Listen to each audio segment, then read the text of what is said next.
Hey travelers, Mag and I here on day 185 of our trip around the United States. This morning, we're kicking things off here in Plano, right at sunrise, getting ready to take a beautiful walk in the park to pursue an old geocache here. How old? This one was hidden in October of 2000, which put it nice and high on our priority list. Anything that was hidden in 2000 and 2001 generally makes a target list, and this one was no exception. From here in Plano, we have 230 miles to cover. Once we finish up here in the city, we're going to head east until we hit Mineola. From Mineola, we're going to drop south until we hit Jacksonville. That's Jacksonville, Texas, y'all. Don't get too excited. And then from there, we're going to be moving west until we hit Corsicana. Once we get to Corsicana, that will be the end of our day. We only have 230 miles today because it is a target-rich day. There are a lot of really good geocaches, virtuals, and other interesting sites to see along the way. So even though these Texas roads move fast, 70 miles an hour, we wanted to cut down on our miles because we're going to be spending a lot of time geocaching today, which is also, we made it a point to ensure we're getting started with the sunrise. So let's go ahead and take our walk out in the park and then start covering some miles. Let's do it, come on. I could not think of a better way to get the day started than with a nice sunrise walk through Breckenridge Park in Plano. The geocache located on the far side of the park from the parking area was hidden only a month after Tombstone, the oldest geocache in the state, making it a very desirable target. At 30 degrees, it was definitely a cold morning, but a great opportunity to warm up on a walk to find a classic ammo can. Ai-chan would only agree to a walk through the grass, however, so once I stepped in the woods to track down this geocache, she stayed just on the outside the wood line, watching me work. We did 0 physical geocaches yesterday. Everything we did while exploring the downtown Dallas area was all virtual listings. So this is my first physical geocache find of the new year. And what a better way to kick things off than with an oldie. October of 2000, could not ask for more. This is going to be a fantastic geocaching year as we bring the second half of this adventure into a roaring finish. After a walk in the park, it looked like it might be time to sit down and take a break. But nope, it's just another opportunity to grab a geocache or two.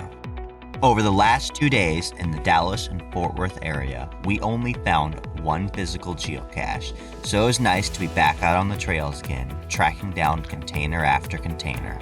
We did not need to stick it out on foot though. There were several forms of conveyance available to us. If the rusty old bicycle wouldn't do the trick, well then we would just hop on one of the several trains that we found today instead.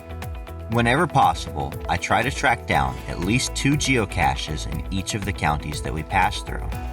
Since I developed my original target list over a year ago, that means that many of the geocaches that I identified are either disabled or archived now. That means that many of the finds that we found today were not on the original target list, but other options that were within the county that looked pretty good to supplement those that we had lost. This birdhouse turned out to be a rather cozy place for travel bugs and geocoins to be able to hang out and wait for somebody to pick them up and move them along to the next destination. The key to a good travel bug hotel is location, location, location. So even though this geocache was large and fairly easy to find, it wasn't quite as good of a home for travel bugs since it was a little off the main thoroughfare. Oftentimes, on a walk through the woods, your geosensors will light up and tell you where to find the geocache at just a glance. That doesn't mean your geosenses are always on point though. Sometimes things are not what they seem.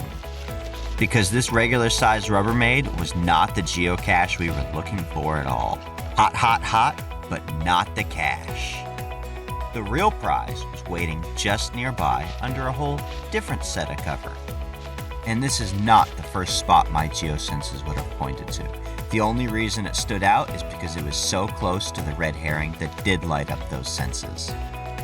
Good thing the host for this geocache was just what I needed to cool down my hot head after finding the wrong container first. There's the little guy. As we began to start into our miles from the day on the way out of Plano, we stopped into Rowlett to visit the Phoenix statue. This memorial symbolizes the resiliency of community that rose from the ashes after an EF4 force tornado hit the area in 2015. From there, we crossed the river heading east, ready to take another walk in the Harry Myers Park at the Rockwall County Historical Foundation. This museum is host to a segment of the rock wall for which the city was named. Since its discovery in 1852, there has been much scientific debate about whether the rock wall was natural or man-made. The museum grounds are also host to many other historic structures, including 2 homes from early Rockwall County, a tenant cabin, the Hartman Windmill, a replica carriage house, outhouse, and a gazebo. Between the walk we started with in Breckenridge Park and the follow-up in Harry Myers Park, I-Chun was exhausted, crawling into the passenger seat and passing out for the rest of the day. It was at this point that the flavor of the day began to reveal itself to us. It seemed that every county that we passed through would feature murals welcoming us into the town and a fantastic Veterans Memorial for us to explore. And seeing as how murals and Veterans Memorials are 2 of my favorite things to see stopping into any small town, I was happy to oblige and check out each one along our route. Most small towns also have their claim to fame if you're just willing to do a little bit of digging to figure out what that is. Willis Point, for example, is the final resting place for Trailblazer, the first commercially operated monorail system in the U.S. And there is certainly no hiding Grand Saline's claim to fame. It's in the name after all.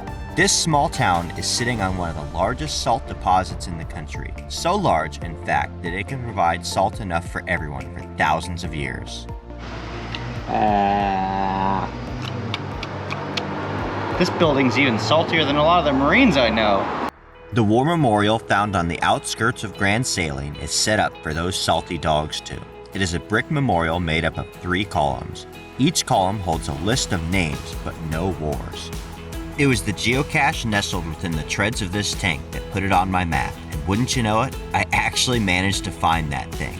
Due in no small part to the fact that it came loaded with a fantastic hint.